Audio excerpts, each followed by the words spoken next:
Normally, we're going so fast and so hard for so long, we don't even know what we're missing. We were not thriving coming into COVID, and we don't want to return to life the way we left it. Right. I know I'm like talking. No, this is so great. No, I'm like hanging on every word. I'm like, go on. I need all of this.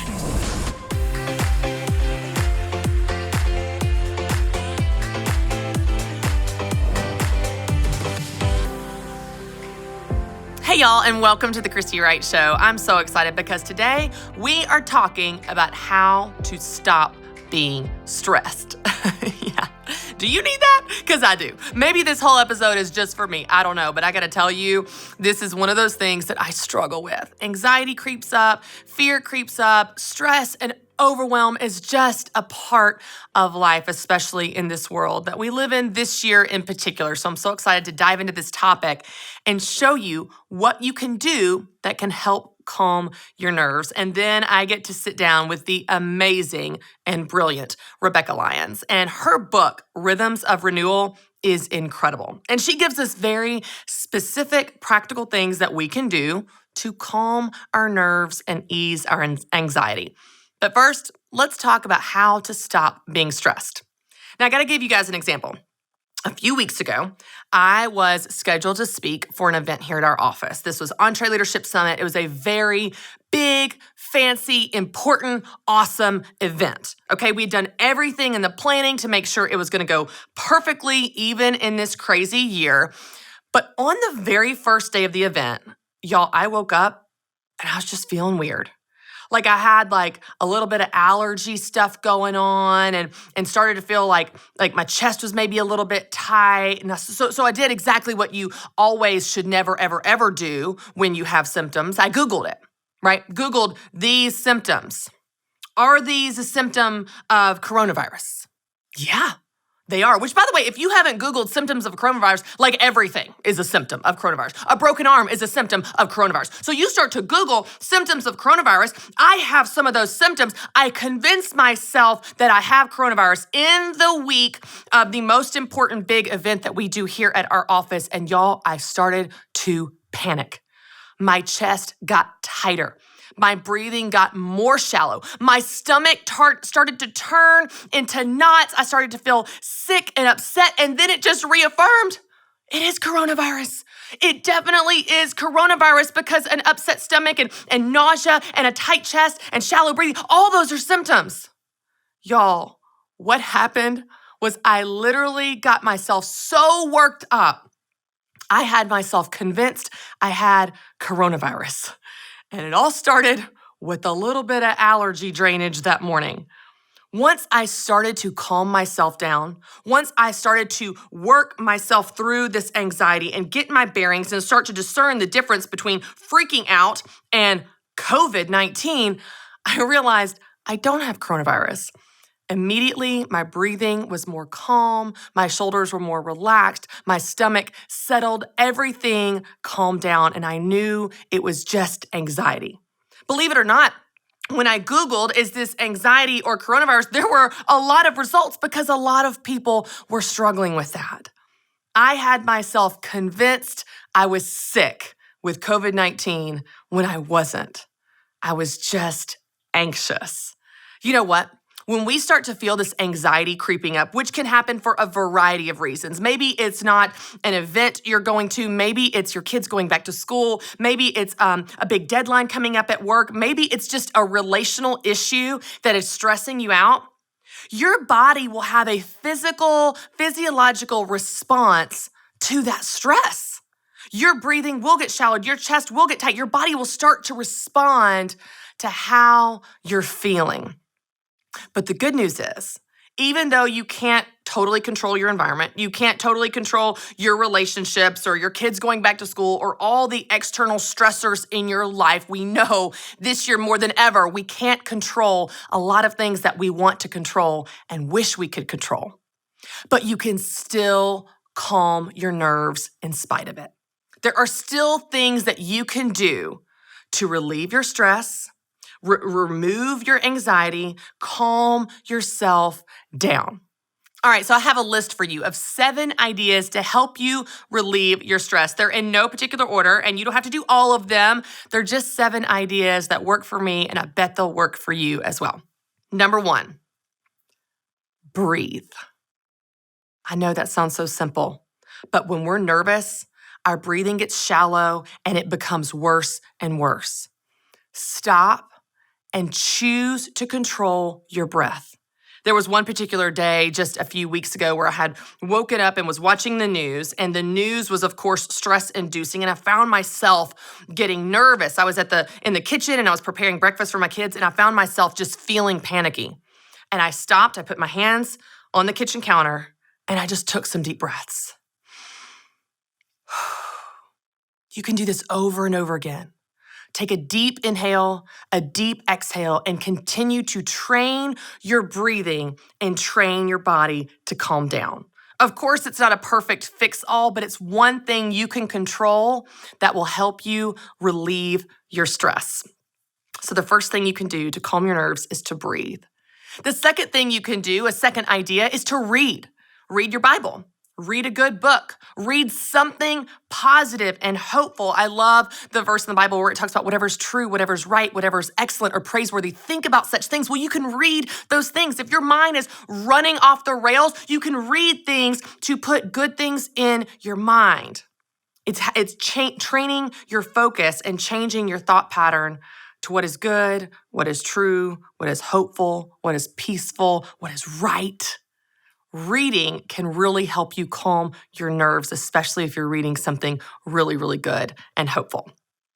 The third thing that you can do to help you calm your nerves is to help others. So that might be the last thing you think to do when you're freaking out, when you're stressed, you're overwhelmed. You're probably not like, where can I volunteer? Who can I help today? No, that's not your thought pattern. Your thought pattern is like survival mode, right? Like I'm just hanging on for dear life myself. But if you can find a way to help someone else, it might be showing up with a meal. It might be sending some type of help or support after school for your friends. It might be for you. It might just be opening the door for someone behind you. But when you help others, you take the focus off yourself. When you help others in their problems, when you lend a helping hand or you show up or even just be a listening ear for someone, it totally takes the focus off of your problems and your stressors and all the things going wrong in your life, and it refocuses you on helping someone else.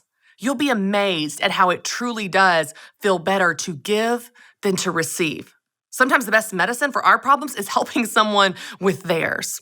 It takes our eyes off of our own neediness and inadequacies and problems and helps us focus on something good and helpful for someone else.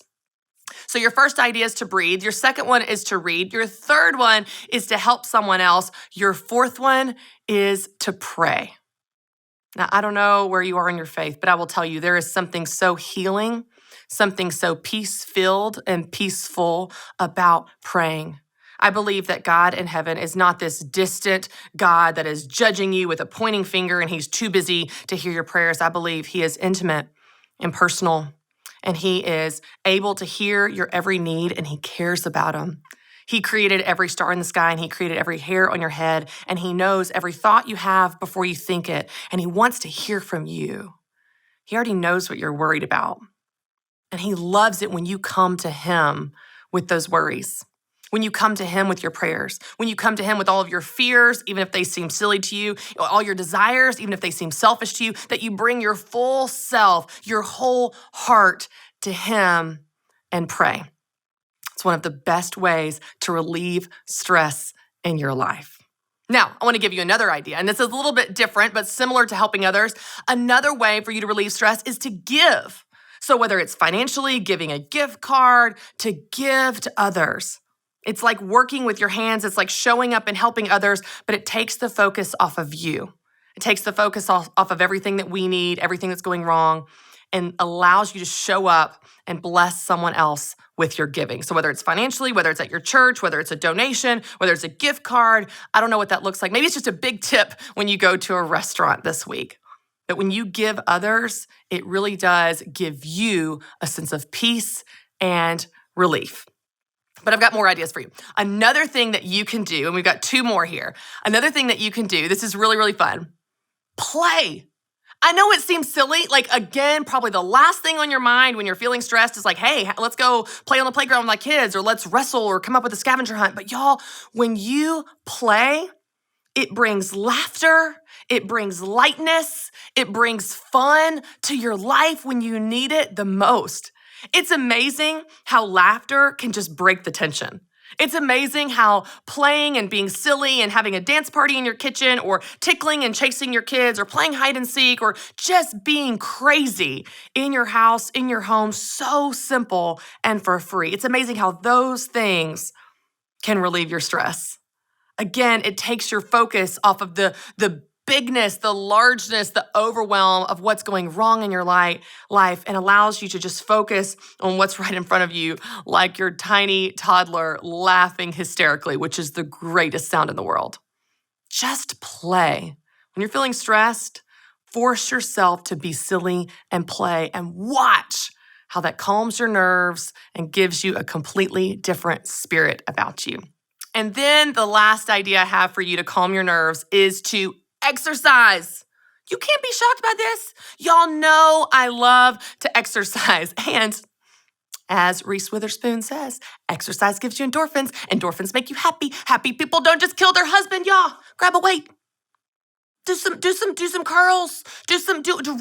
Run, jumping jacks, push-ups. I don't care. Just do something to move your body. I can't tell you how many times I have gone on a run when I am so mad and stressed about my workday, and I just pound it out on the pavement. And I come home and I'm like, yes, I feel better. I'm proud of the run. I have these endorphins that make me happier. I'm less stressed. I feel more in control. I feel more powerful. It really does help you relieve your stress when you move your body. Maybe you've seen the commercial for Peloton, the stationary bike that is insanely popular, has become like this whole movement. I remember sitting on the couch when I first saw that commercial, and you see this woman, and she's, of course, in like this New York high-rise apartment on her Peloton, but she's like pounding it out on the bike. And then you see her stressed in a meeting at work. And then she's pounding it out on the bike. And then you see her kids being crazy and they won't wear their clothes and they're throwing food. And then she's pounding it on the bike. And then she's dealing with some relationship thing in her family. And then she's pounding on the bike. And I remember at the very end, it just has the title, the brand Peloton. And my husband says, I don't get it. And I was like, oh, I do. Oh, I do. Like, that feels like my life. When things are stressful, sometimes just exercising and sweating and moving your body and pushing yourself is just the thing you need to relieve your stress and calm your nerves. Those are 7 ideas. By no means is that an exhaustive list. There are other things you can do. You know what helps you. You know what helps you relieve your stress, calm your nerves, and take back control of your life, your emotions, and even your body's response in your life. So the main thing I want you to know is that you have more control than you think. Yes, the world is stressful. Yes, it's overwhelming. Yes, it's crazy, and there's a lot you can't control. But as I always remind you, you can control you. All right, y'all, I'm so excited because I get to sit down with a good friend and author of her new book, Rebekah Lyons. Rebekah, thanks for being here. Oh, absolutely. So we were just talking even before we started recording, the timing of this book is crazy. So this came out in October of last year. You could have never possibly known what this year held for all of us. But just take us back and tell us, why did you want to write specifically about this idea of stress and anxiety before you even knew what was coming this year? Absolutely. Well, my story with stress and anxiety began about a decade ago. My husband and I moved our 3 kids from the suburbs of Atlanta to Midtown Manhattan. Like, we were right in the heart of like the Upper East Side. And about 4 months into my time there, I had my first panic attack on a flight. Then it continued on subways and elevators. And did you know what that was at the time? If you'd never had a panic attack? No. All I knew is something just kind of rose in me right as we were hitting turbulence. We were landing in LaGuardia around midnight. and everyone's doubling down with their seatbelt. But I had more of my anxiety was rooted in claustrophobia, this feeling of being trapped metaphorically. And so I was not at all worried about the turbulence. I was just like, when this thing lands, I'm going to be the last one off this plane. And so I just started like literally like St. Elmo's fire running towards the galley. And the sweet flight attendant's like, what are you doing? You know, and I just was like panic. And I kind of collapsed there in the galley. And what began that night lasted for about 20 months. And we had just moved to New York City. But I think what it was for us is like the pressure cooker, that all the things maybe I had coping mechanisms for, maybe for the decade prior to that of motherhood, because my firstborn son, I found out at 26, a few hours later, he had a diagnosis of Down syndrome, and then 2 more kids subsequently and within a couple years. So I just was kind of always in this on edge? Yeah, just because we had to rush him to the ER when he was little. He had croup and respiratory issues. And I guess I was just living in this space of stress. And then we get to New York, and then it just amped everything. And then all of a sudden, you've got 8 million people in the span of 11 miles. There is no such thing as personal space, right? You're just, that metaphor of being trapped became literal. Real life. And so that really was my journey, how it began. I never thought I would write. I never thought I would start to teach on it. God He definitely used that season for my faith to just become like my source. And about a year and a half in, I just remember waking up in panic in the middle of the night and just wanting it to be done, but not having a sense of what that would look like. And I just remember praying one night, and I just like, rescue me, deliver me. I can't do this without you. And in that moment, my body just broke. Right out of the panic. I would say now I was just flooded with peace, like a peace that I didn't, when Jesus says the peace I give, the world cannot give, I'm like, okay, I'll take some of that. I'll take that actual peace. And that just began a healing journey. And so I knew that I needed rhythms in my life. It's been a decade now for sustained emotional health, because we can have muscle memory of anxiety and panic. And if we put ourselves right in a trapped space, or even when I get on an elevator, if there's too many people on it, I'm like, I think I'll wait. I'll just take the stairs. Partly it's just knowing if that low hum is so elevated, we've got to know the rhythms that keep things intact for us, keep us, our head above water, knowing like, are we too spent? Are we depleted in strength or sleep or all those things? So I wrote it not at all knowing obviously what 2020 would bring. But one thing that's interesting is that we all came into COVID with the stats saying that 4 out of 5 of us had physical symptoms of stress. So it wasn't just me. It was like 87% of the American Institute of Stress said that normal, just all of us, living the lives that we chose, look like sleepless nights, anxious like thoughts, shallow breathing, a mind that won't quit. And so I was kind of like, I feel like COVID indirectly, like this has been the blessing of it, has been like just an immediate hard stop to that pace on some level to at least evaluate. So a year ago, I was trying to convince people like, you need rhythms. And now everyone's like, we couldn't have done this year without rhythms. It's so interesting. I want to dig into the 4 rhythms in here. Before we do, I want to talk about just what you were describing, like the tight chest and the shallow breathing. I think, and I've done this for sure before, Rebekah, but I think some women just live with that. And they don't question it. They don't consider that there's a better way, there's a different way. There is a peace that, you truly can't understand in this world. And so I would love to hear from you, like for someone that's watching right now and they're like, isn't that just normal? Like, isn't that just like the racing thoughts, the sleepless nights? Like, I've lived like that so long.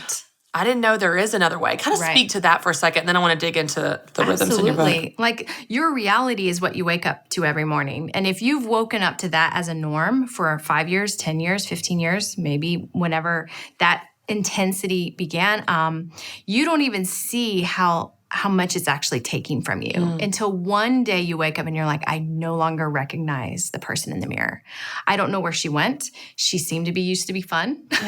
Maybe carefree, maybe just happy and like joyful. It feels so far reaching. And we don't really incrementally take inventory as we get to that point. But when we hit to this place where we see the disruption there, maybe our kids recognize it, or our husbands recognize it, or our friends, or even vocationally, bosses or peers, that's when we go, okay, I have to come to grips with, I've lost a sense of who I was, and I want to find her. I want to get her back. Yeah. And so we'll go through a lot of means to figure that piece out. Yeah. You make a really good point that it happens so gradually that we don't notice. It's not a flip a switch. I mean, we would notice that. You know, we would notice even the extreme example on the airplane. Like, it's like that was such a drastic environment that like, oh, this is not normal. This is not okay. Yeah. But I think just the day-to-day, anxiety we experience. You talked about just the stats even before this year. We did some research on my listeners of the Christy Wright Show, the Business Boutique podcast. And I think it was something around 80% experience anxiety and stress. And I was like, wow, this is something we live with all the time. It's so common. And I think that there's obviously a place for medicine, counseling, all of those things. But what I love about your book is you give really practical, approachable, relatable, accessible strategies and habits, rhythms, as you describe it in your book, that can help us combat that and take control. So will you walk us through those? Sure. You've got 4, but let's break down all of them. I want to go through them. Well, things escalated for us, with the technological revolution, right? Up to 100 years ago, we actually followed the circadian rhythm. Then all of a sudden we had electricity, we had manufacturing, and the phrase always on was for factories because it actually cost more to turn those machines off and then power them back up in the morning. Okay. So that phrase always on was not meant for humans. Not meant for us. It was meant to, it was more efficient, right, to keep things running. And I think somehow along the way we took that for ourselves, we can get a lot more done in 2 more hours of work a day, and we can work into the middle of the night. And God's like, actually, did you know that a sunrise emits blue light, which tells you to wake up, and a sunset emits red light, which is natural melatonin for your body? Wow. No, so meanwhile, all we have to do is sit on our porch and, watch the sunset or go for a walk, which is one of my rhythms. But instead, we're staring at our phone until 11 or 12 o'clock at night that's constantly saying, wake up, wake up, wake up. And then all these images that you're comparing yourself to saying, here's how you didn't do enough today, right? So I think that's where we have to just stop. And so I start the book with a real practical practice of taking inventory of your life. Okay. What's right, what's wrong, what's confused, and what's missing. Okay. Just take the time. We all had some time in March. Yes, to think about these things. To just answer that question. Normally, we're going so fast and so hard for so long, we don't even know what we're missing. Yeah. Unless we don't recognize ourselves, and then we get depressed about that, but we don't proactively know what to do next. So I take people through that practice.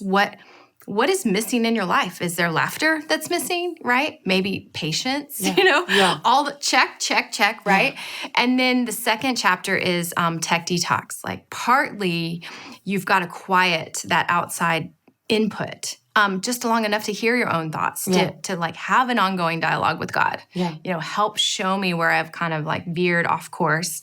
And 43% in a study a month ago said their lives are better than they were entering COVID. Wow. Right? Yeah. So the idea here is that we were not thriving coming into COVID, and we don't want to return to life the way we left it. Right. So the practical ways: rest, restore, connect, create. So rest and restore are the input rhythms. Connect and create are output rhythms. Most of us live in the output rhythms, but we get no input, which is why we're burnt out. Yeah. So rest is, all your practical things, what does it look like for Sabbath? What does it look like for a morning routine? Routines for deep sleep is a chapter a lot of people love. How do you quiet the noise at the end of the day so the mind stops racing? And then the restore rhythm is all about physical health. If you've rested and your inner life is okay, that spiritual life, then physically, what are you doing? Food for fuel, how are you moving your body? How is serotonin being released naturally when you elevate your heart rate for 15 to 20 minutes a day? Yeah. That's your happy hormone that gives you positivity, well-being. It gives you momentum, which is what we need. We have to move our body. And we know all these things, and we think they're kind of extra. Right. But they actually sustain emotional and mental health. Wow. They really do. And that was the goal, is we don't want to just thrive in a season because we're killing it. We want a long-term, we want an endurance, right? We want to finish the race. We don't want to burn out in our 40s and be like, I'm out. Right. I want to continue to find sustaining power in this. And then the last two, connect and create. Connect is all about relational health and just really practical things in there, like hospitality, leading with vulnerability, a whole chapter on friendship, because we're in the middle of a loneliness epidemic, right? Yeah. 42% say that they have high feelings of loneliness. 26% say they don't have a real friend. Wow. So partly it's how do we actually get in touch with our feelings enough in the rest rhythm? and then be brave enough to actually voice those to someone in a real relationship in the connect rhythm. Yeah. So they all work together. And then the last rhythm, I know I'm like talking. No, this is so great. No, I'm like hanging on every word. I'm like, go on. I need all of this. Go on. Giving you the whole rundown. Then the last one is create. And the way I do rest, restore, connect, create is they build on each other. Yeah. Once you're rested and your inner life is good, then you have more like positivity to take care of your body, right? To give it what it needs. Then you have something to offer somebody else, right? And then when you work, you always work best in collaboration. It's hard to work well when you're not in good relationships with people. Right. So you're working on that connect rhythm, and then create, to me, is the most joyful place because they all work together, but we always want the end. Yeah. And you realize it's like a building block that your best work is doing what you love with the people that you love. And you're doing it because you're replenished. You know when to say, like, quit for the day, right? You know when to let the day be the day. Yeah. And so create is all about recovering your passion, working with your hands, saying yes to risk, which all sounds, this is your culture. This is what Ramsey Solutions does. And I love that. But it's about, like, what is the foundation required for us to thrive in that place? Yeah. And I'm an output rhythms girl, right? Yeah. Like I'm don't want to miss a party. Yeah. But I also found over time with like travel and teaching and being on a plane like most Fridays from September to May for the last 7 years, that 3 days before COVID began, I wrote, I feel trapped in a life that's overwhelming. Mm. Because I had said yes and yes and yes and yes to all these wonderful opportunities.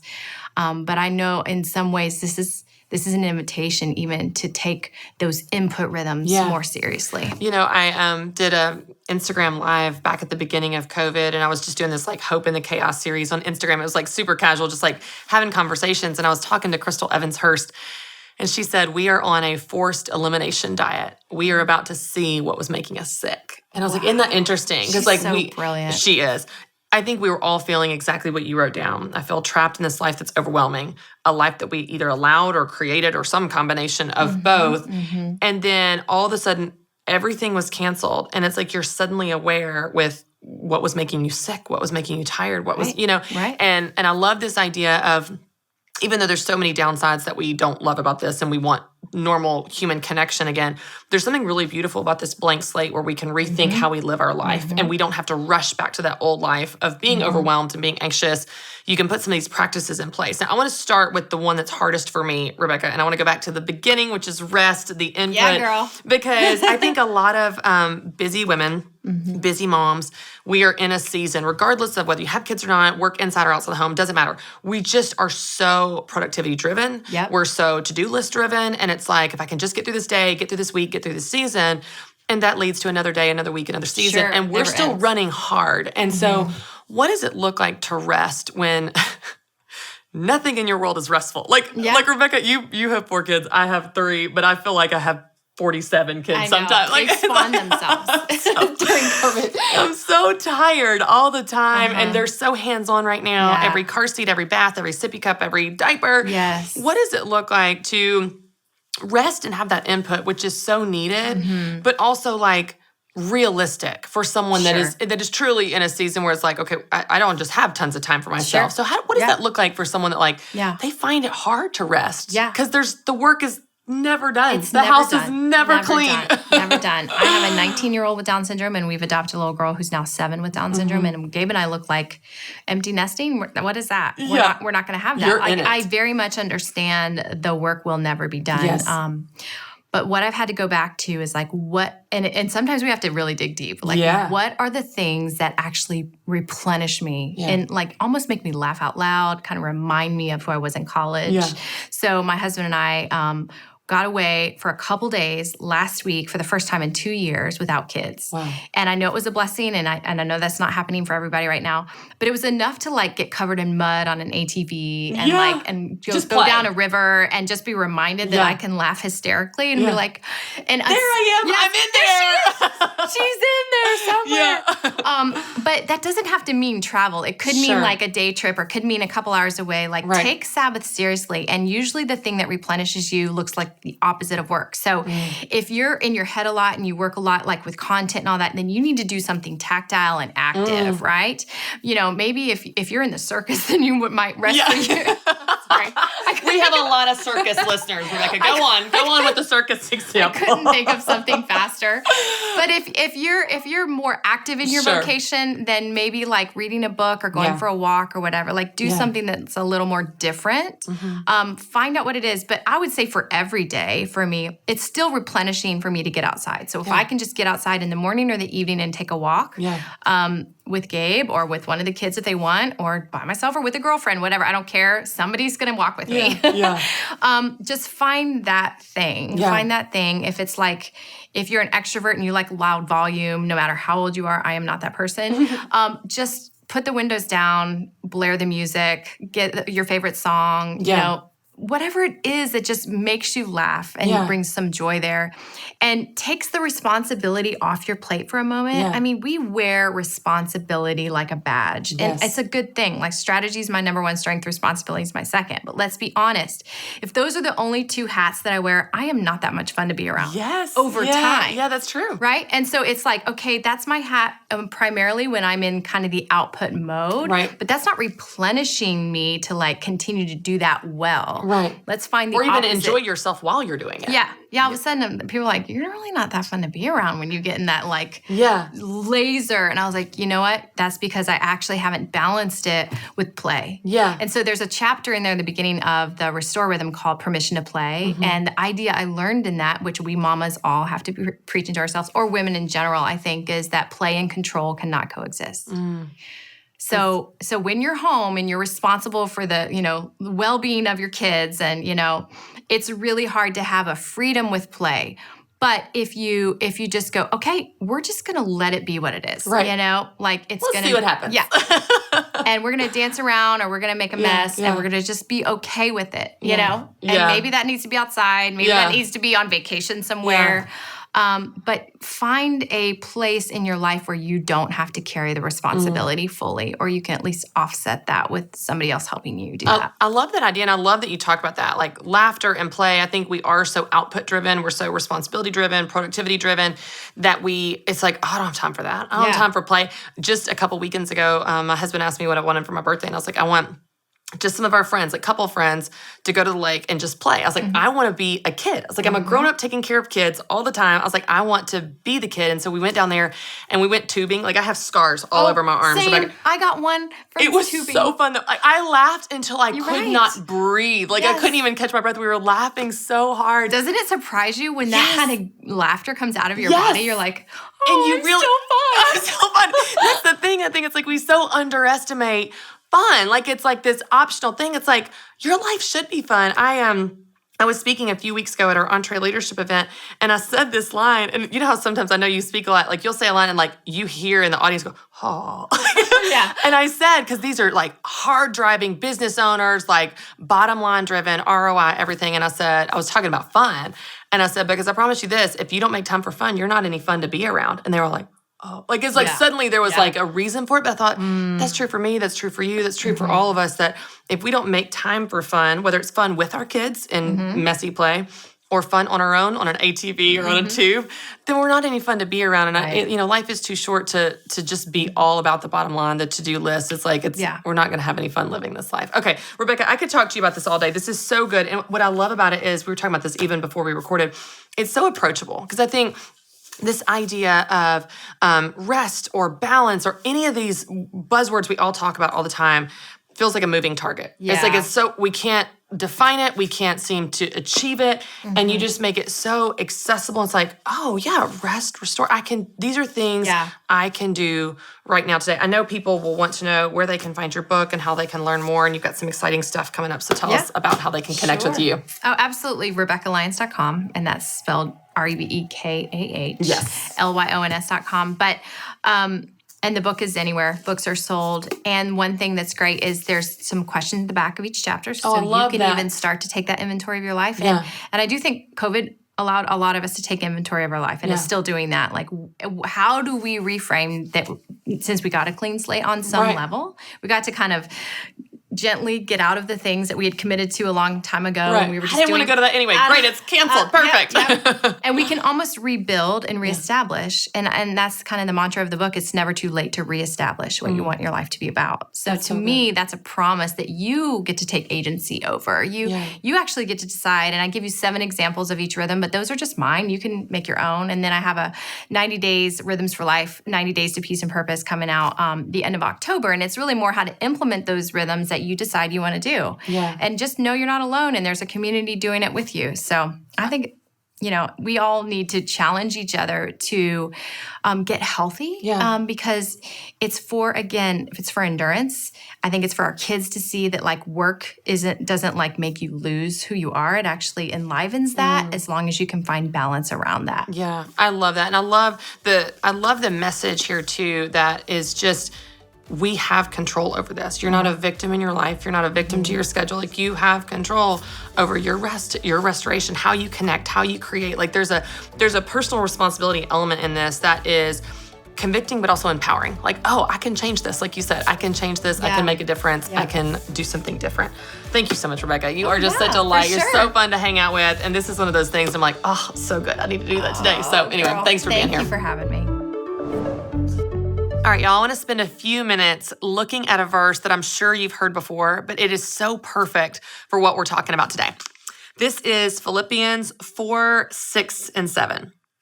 Do not be anxious about anything, but in everything, by prayer and petition, with thanksgiving, present your requests to God. And the peace of God, which transcends all understanding, will guard your hearts and your minds in Christ Jesus. Let me tell you what I love about this verse. It doesn't say you won't feel anxious. It doesn't say there won't be things around you in your world or in your life that give you anxiety. It doesn't say any of that. It is in command form, an instruction. Do not be anxious. And so the implication there is that we have a choice. The implication there is that we have some element, maybe not completely, but some element of control, some element of choosing what we put our mind to, choosing what we focus on, choosing what we think about, choosing what we believe in any situation. Anything that is stressing you out right now, this verse is saying, do not be anxious about that. Do not. In the command form, I'm telling you, do not be anxious. But it doesn't leave us hanging there like, okay, what? Well, what am I supposed to do? Like, I'm feeling anxious. Just like the stories that I've told of my heart is racing and I feel that anxiety creeping up against my control. I don't choose anxiety. Do you? No one does. But I feel my body responding. Instead, it gives you instruction of what to do next. When you feel that happening, it says, in everything, by prayer and petition, with thanksgiving, present your requests to God. With thanksgiving, in everything, anything and everything, anything that could come in your mind, everything you want and need, with thanksgiving, through prayer, present your requests to God. Come to Him. Pray, ask Him, look to Him, lean on Him, give them to Him. I promise you, He can handle them. And then it goes on to say, and the peace of God, which transcends all understanding, will guard your hearts and your minds in Christ Jesus. I can't tell you how many people that I have talked to that have used that exact phrasing when they're talking about peace. They're in a situation that seems terrible. For example, you may remember my conversation with Jonathan Pitts. He lost his wife, Winter. And he said, I had such a peace that did not make any sense at the time, a peace that truly transcended all understanding. Or when I had a conversation with Bethany Hamilton, who lost her arm in a shark attack. And she said, I had a peace. There was a peace that I couldn't explain. That's exactly the type of peace this is talking about. His peace will take care of us. His peace that transcends all understanding, all logic, all practical nature of what might be going on in your world. God says, I will give you peace. My peace will guard your heart and your mind, will guard your feelings and your thoughts. That's the kind of peace I want. I'm sure it's the kind of peace that you want. And then I love how it goes on to give us more instruction of what we can do. And I was just talking about this recently. It says, finally, brothers, whatever's true, whatever's noble, whatever's right, whatever's pure, whatever's lovely, whatever's admirable, if anything is excellent or praiseworthy, think about such things. You know when I'm feeling anxious? When I'm not thinking about those things. You know when I'm feeling stressed or frustrated or overwhelmed? When I'm not thinking about those things. When I think about those things, whatever's true, whatever's noble, whatever's right, whatever's pure, whatever's lovely, if anything is excellent or praiseworthy, when I'm thinking about those things that are going on in my life, and there are those things just like they are for you, when I think about those things, my stress decreases, my peace increases. And you really do have a peace that transcends all understanding. I want to give you some journal questions to think about, to pray about, and to journal about as you process this and put it into practice and apply it in your own life. The first question is this: what's stressing you out? I know you got it. What's on your mind? What's keeping you up at night? What makes you anxious? What are those triggers or stressors that you are dealing with right now where you are? I want you to write them down.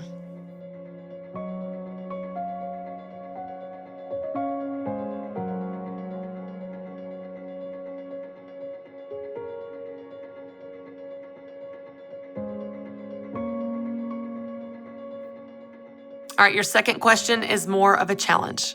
I want you to present those requests to God. I want you to give those things to Him. I want you to hand them over. I want you to give them to Him, lay them at the feet of the cross. I want you to take those things that are overwhelming you, giving you anxiety, stressing you out. I want you to take them to your loving Father that I promise you can handle them. So take a minute to write down a prayer. Take a minute to present those requests to Him.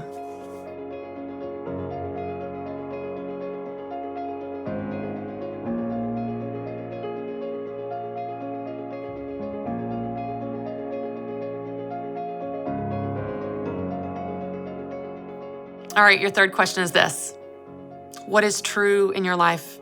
What is pure, whatever is lovely, whatever is excellent or praiseworthy, if anything is admirable, write down those things. I want you to set your mind on those things. I want you to think about those things. I want you to focus on those things. So for your third journal question, I want you to write down those things. What is going on in your life that falls into that category of things that are true and right and pure and lovely and excellent and praiseworthy and admirable? Write down those things.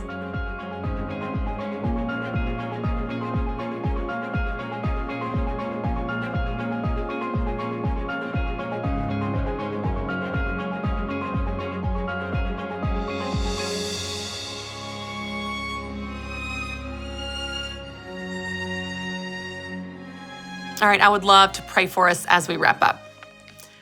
God, thank you that you remind us again and again in your word that stress is not from you. Anxiety, not from you. Fear, worry, not from you. But you knew that we would struggle with these things. You knew that we would struggle with overwhelm and fear and anxiety and worry. And you tell us in command form again and again, do not fear, do not worry, do not be anxious. You tell us in command form as a reminder that we don't have to live like that we can take control, that we can set our mind on things that are from you. And when we do that, God, that your peace will guard our hearts and our minds. God, thank you for that reminder. Thank you for that truth. I pray right now for every single person that is listening, every single person that is watching, every single person that in faith thought about or wrote down things that are stressing them out and they gave them to you. God, I pray that they would feel a tangible weight off their shoulder, that their shoulders would drop, their breathing would become deeper and more effortless, that they would truly feel that peace that you talk about, the peace that transcends all understanding. And I pray for every single person that that peace would guard their heart and their mind as they go about their day. Thank you that you love us. Thank you that you give us the gift of that peace. In Jesus' name, amen. Thank you all so much for watching, and you can join me next week for another episode of The Christy Wright Show. And as always, for more encouragement on finding confidence in yourself and the God that created you, visit ChristyWright.com.